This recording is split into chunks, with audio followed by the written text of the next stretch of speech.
Communities all across the United States celebrate Veterans Day today, honoring the men and women who serve in the military. WKYT's Mike Linden went to a ceremony at Camp Nelson National Cemetery and has this report. Hundreds of people from across the Bluegrass State are gathered at Camp Nelson National Cemetery in Jessamine County to honor the men and women who have served and those that are currently serving in the United States military. Stand beside her and guide her. For 96-year-old Helen Evans of Lexington, Veterans Day is a very special day. I was in the Army. I was in the first group of Kentuckians that were selected for the first classes of the WAC, Women's Army Corps. That was 1942. Helen was one of hundreds of people who came out to Camp Nelson National Cemetery in Nicholasville to honor Veterans Day today. Some say honoring the men and women of the armed forces shouldn't be limited to just one day. It should be every day, you know, to honor the veterans and also the ones that have gone and also the ones that are presently here today. So on the 11th day of the 11th month at the 11th hour, the nation pauses to honor those that have served and those currently serving. But I'm proud of these people that have come out today to recognize their fellow veterans. In Jessamine County, Mike Linden, WKYT. Very impressive. Camp Nelson officials say there are nearly 20 million veterans in the United States military nationwide, representing nearly 6% of our population. Well, it's not just Kentucky. Over in Tennessee, officials have also declared a state of emergency because of drought, wildfires, and the threat of more wildfires. Right now, they're having to deal with 53 active fires in the state of Tennessee. So they brought in some help from out of state. The hotshot firefighters have come all the way from Oregon to help out. These extra bodies desperately needed as local fire departments struggle. I'm joining Chris now, and you were just telling me something that I didn't realize. That it's even worse outside of Kentucky in some states as far as the fires and the drought. Without question, down into East Tennessee, parts of North Carolina and the mountains there, where they have basically gone weeks on end without a lot of rain. So the fire situation is even worse to our south. We're going to try to flip the pattern around here in the next couple of weeks to get some folks some rain. This evening, Sam, it's all about the chilly air that is blowing on into town. 50s right now, but that strong northerly flow will drop those thermometers over the next several hours. Low 40s showing up to our north. This is nothing out of the ordinary for this time of year. But as you go through the evening, if you're just now getting ready to head out for a night on the town, don't dress for the numbers that are you're seeing on your back porch thermometer. Dress for the numbers that are coming later this evening, as some areas will be into the upper 30s. By 11 o'clock. Clouds are beginning to dissipate, and it's a clear sky taking shape this evening into the overnight, allowing temperatures to drop to 29 degrees tomorrow morning.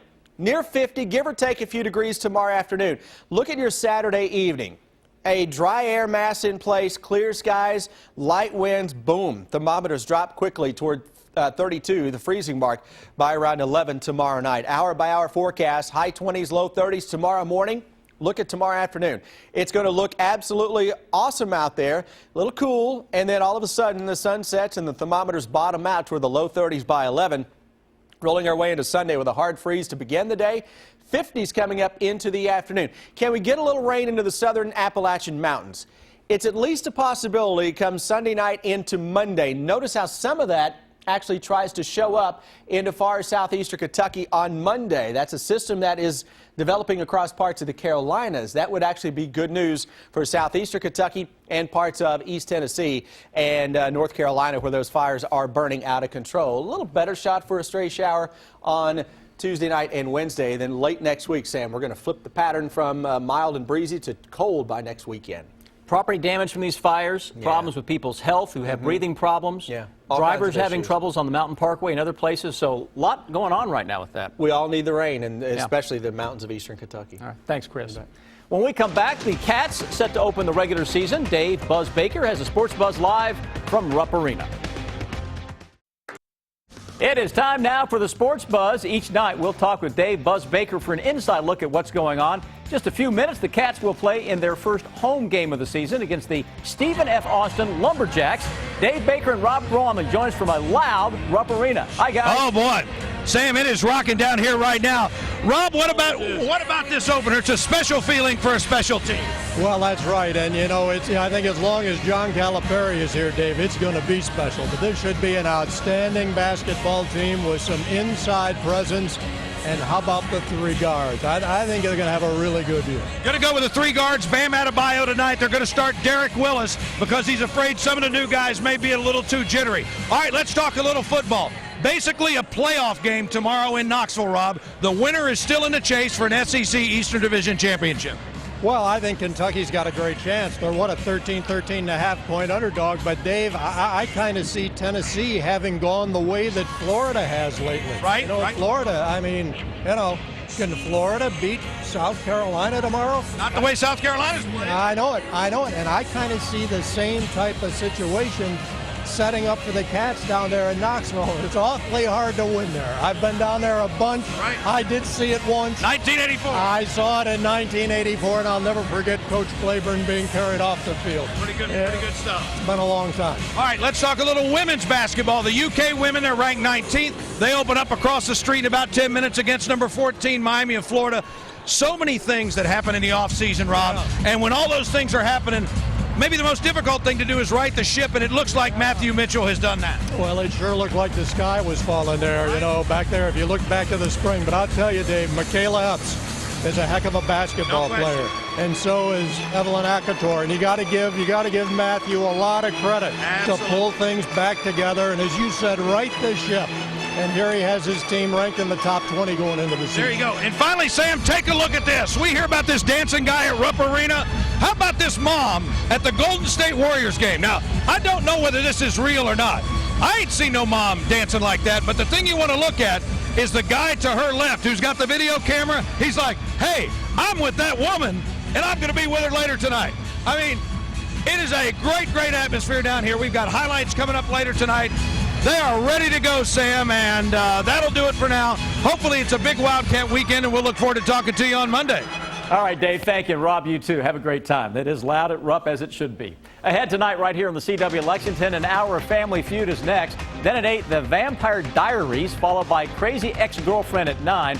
Over on WKYT, MacGyver at 8, Hawaii 5-0 at 9, Blue Bloods at 10, followed by WKYT News at 11. Take a look at this. Eastern Kentucky University also paying tribute today to veterans. EKU volunteers took part in the national roll call, reading the names of every military member killed since the September 11th terrorist attacks. The roll call started pre-dawn. It took 7 hours to read more than 6,000 names. Having served in Afghanistan with people that have fallen in combat, it's really an honor to participate in this event, to read their names, and then also to meet the veterans that come forward that want to volunteer to read. It's an honor to meet those guys as well. The ceremony for veterans took place after the roll call. EKU is home to more than 1,500 military-affiliated students. And I'm sure Chris feels the same way. To all the veterans out there, we really appreciate your service, all those who have passed away, all those who served in the past, all those serving now and in the future. Because of you, we have our freedoms, and we're able to also be journalists and do our broadcasting freely in this country. And the families of all those servicemen and women who have had to endure so much as well. Sacrifice. That's exactly right, with loved ones that have been gone for, in some cases, years and years. Yeah. So a salute to you as well. And for the veterans out there today, Sam, the weather was really good. Very nice for all the ceremonies here in Kentucky. Perfect, really. Yeah, we had except for, again, no rain. No rain. I know. We need to get some rain in here. That would be certainly something that would go a long way into helping us out in the coming days. Right now, a lot of low 50s are showing up, a few pockets of upper 40s. And as we go through the evening, temperatures are coming down from north to south, upper 30s to low 40s across the Great Lakes. Now, that's where the air around here is coming from. So later this evening, we're going to really drop those numbers down. And by first thing tomorrow morning, we'll be noticing temperatures below freezing with a light freeze for the second time over the past couple of days. Defender Radar Network, nothing showing up. A little bit of cloud cover in the northern parts of the area. And that 24-hour planner for the day tomorrow looks really good. Look at how we start the day. Upper 20s to around 30. We'll end it with some sunshine and 50-ish. Could be 52, 53, could be 48, 49 where you live. Just depends on exactly where you live. And tomorrow evening by 11 o'clock, ice skating rink opening tomorrow? Yes, Is that tomorrow. right? Downtown? Perfect weather for that. Oh, my goodness, 32 degrees. Hey, there you go. Wildcat fans heading into Rupp Arena. Some of them may be a little late right now. We're almost 7 o'clock, aren't we? Run, Forrest, run. Run! And the folks that are stuck in their cars there, too, are really going to be late. You see the skating rink there in the distance. So tip time coming up here in just a little bit. I know that's what you and I are going to be watching. Oh, yeah. And Chris was eating earlier. still He has eating. a superstition. I can't eat during a UK game. That's my superstition. So if I'm going to get dinner tonight, I had to eat in commercial breaks during this show. So if I'm, spitting food out, that's why, right? If it works, do it. All right. Enjoy the game on the SEC Network. We'll see you tonight at 11 with Go highlights. Big Blue.